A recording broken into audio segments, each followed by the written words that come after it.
আসসালামু আলাইকুম রহমতুল্লাহ, welcome to my back to another new video. কেমন আছেন? আশা করি সবাই ভালো আছেন। আলহামদুলিল্লাহ, আপনাদের অনেক অনেক ভালো আছি। আজকে একটা ইন্টারেস্টিং ভিডিও হতে যাচ্ছে আপনাদের মাঝে।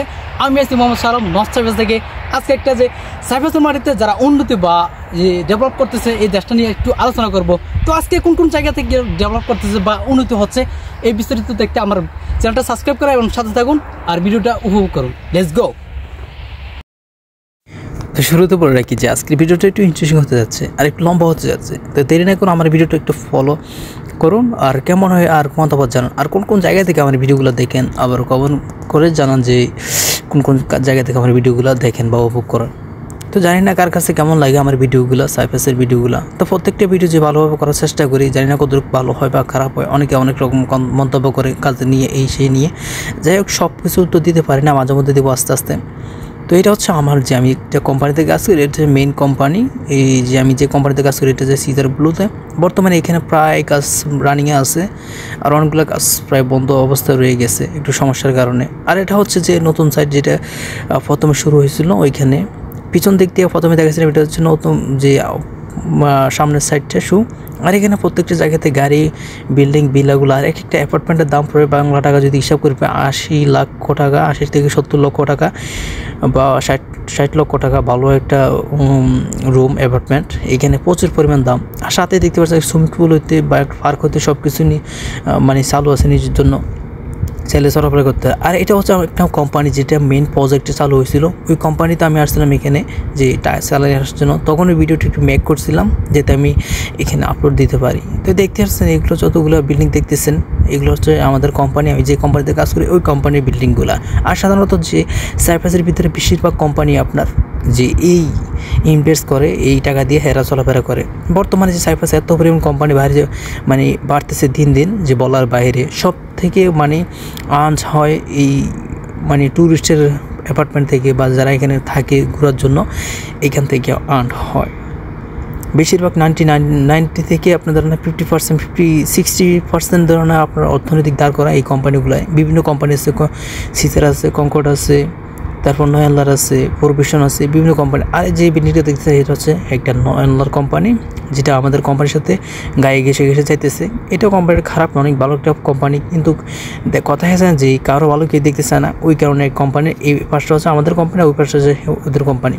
তো আরেকটা সাইপ্রাসের আরেকটা গুরুত্বপূর্ণ বিষয় হচ্ছে এখানে তেল, যেটা দিয়ে মানুষের গাড়ি ইউজ করে বা গাড়ি চলাফেরা করে। বেশিরভাগ ক্ষেত্রে মানে এখানে অকটেন তেল, ডিজেল এগুলো পাওয়া যায়। আর এগুলোর দাম মোটামুটি বাংলাদেশ থেকে অনেক কম দামে, কারণ এখানে আমদানি রপ্তানি করতে অনেক সুযোগ সুবিধা পাওয়া যায়। তো আজকে গেছিলাম একটু ভিজিট করতে, ওইখানে ঘোরার জন্য ঢুকতে চাইছিলাম যে ওইখানে তেল যেখান থেকে পুরো সাইপ্রাসে বা এখান থেকে রপ্তানি করে বা আমদানি করে হেরা এখান থেকে পাঠায়। তো এটা হচ্ছে যে তেল একটা ফ্যাক্টরি, তেল ফ্যাক্টরি যেখানে জাহাজ থেকে যে সাগরের মাধ্যমে আসে, ওইখান থেকে হেরা ক্যারি করে এখান থেকে গাড়ি দিয়ে নিয়ে যায়। তো আমি ভিতর ঢুকতে চাইছিলাম, গেট তো দেখাইলাম যে আপনাদেরকে, তখন গেটটি আমাকে ঢুকতে দেয় নাই, কারণ সমস্যা কারণ এখানে কিন্তু অ্যালাউ নাই, মানুষ চাইতে পারে না। তাও দেখছি আমার হাতে মোবাইল বা ক্যামেরা, ভিডিও করতেছি, তাও প্রথম একটু সমস্যা পড়ছিলাম। পরবর্তী সময় আর সমস্যা পড়তে পারে নাই, কারণ এখানে আবার সিসি ক্যামেরা চারিদিক দিয়ে ঘেরা, মানে যাইতেছি না, কারণ কোনো না কোনো ক্ষতি হইতে পারে। এরা বিভিন্ন ধরনের, কারণ ক্যামেরা দেখলে এই দেশের মানুষ তো বা কিনে কী মনে করে, আর ভিডিও করতে তো দেয় না।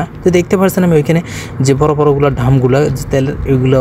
আর সাথে একটা কুকুর ছিল যে চারপাশে ঘুরে করতেছে, মানে ঢুকতে চাইতেছে না, মানে কী বলবো, একটু একে অবস্থা মানে চাইতে দিচ্ছে না কোনো প্রকারে, আক্রমণাত্মক। আর এটা হচ্ছে মেন গেট, যেটা তেলের একটা পাম্পের মেন গেট। আমি আবারও বলতেছি, এটা হচ্ছে পুরো সাইপ্রাসে এখান থেকে তেল নিয়ে যায়, ক্যারি করে যায়, এরা এখান থেকে বিভিন্ন সাইপ্রাসে সাপ্লাই দেয়। এটা হচ্ছে মেন। আর এটা হচ্ছে সাগর ফার্ম, যে প্রায় সূর্য ডুবো অবস্থায় নিয়েছিলাম ভিডিওটা। এখানে প্রায় মাঝে মধ্যে একটা দুটা জাহাজ আসে, ট্রলার আসে। আর এখানে এই সাইডে বেশিরভাগই আসে তেলের গাড়ি বা মাছের গাড়ি বা খাদ্য মোটামুটি গাড়ি বা আমদানি রপ্তানি করে কিছু কিছু মালামাল জিনিসপত্র ডিজাইনের। আর এখানে ওয়েদার বলতে কী বলবো, সাইপ্রাসের ওয়েদার মানে সাথে সাথে চেঞ্জ হয়, 1.5 ঘন্টা 2 ঘন্টা 3 ঘন্টা পর, মানে এই ওয়েদারের কোনো ঠিকানা নাই। এইখানের ওয়েদার মানে কী বলবো, অন্যরকম ওয়েদার, কারণ এই শীত, এই গরম, এই বৃষ্টি। আর এখানে ওয়েদার মূলত কী বলবো, এখানে আপনার শীতকালে বৃষ্টি হয়, বাংলাদেশের মতো না। এখানে শীতকালে বৃষ্টি হয়, শীতকালে বৃষ্টির ভিতরে তুষার পরে, বৃষ্টিও পরে, বরফ পরে।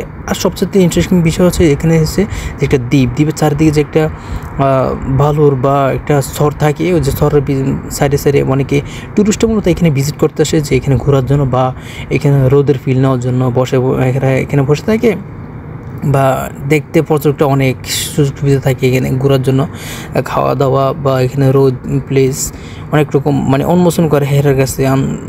ওই কারণে হেরা এখানে আসে বেশিরভাগ 99% মানুষ মানে ইউরোপ দেশ থেকে বেশিরভাগ এখানে আসে। আর বেশিরভাগ রাশিয়ান ইরাকরা এখানে আসে, কারণ ওইদিকে শীত বরফ থাকে প্রায় 12 মাস। ওইখানে ওই বরফ থাকার কারণে হেরা এদিকে আসে ঘোরার জন্য। তো এখানে তো রোদ আছে, দেখতে পাচ্ছেন এটা হচ্ছে অনেকটা কী বলবো, মানে একটা সুন্দর একটা প্লেস, একটা জায়গা। এখানে সবাই ওইটা ওইদিকে ঘিনা শহরের দিকে ওইটা, এখানে জাহাজ হতে আপনার লঞ্চ ছোটো ছোটো আপনি স্পিড বোট হতে সব কিছু পাবেন ঘোরার জন্য। আর একটা স্পিড বোটের দাম আপনার প্রায় বাংলা টাকা যদি হিসাব করি, বাংলা টাকা বাদ দিয়ে এখানে প্রায় 800, 500, 600 প্রায় আপনার ইউরো দেওয়া লাগে। ইউরো দেওয়ার পর আপনি এখানে মানে ঘুরতে পারবেন, চলাতে পারবেন একটা স্পিং বোট।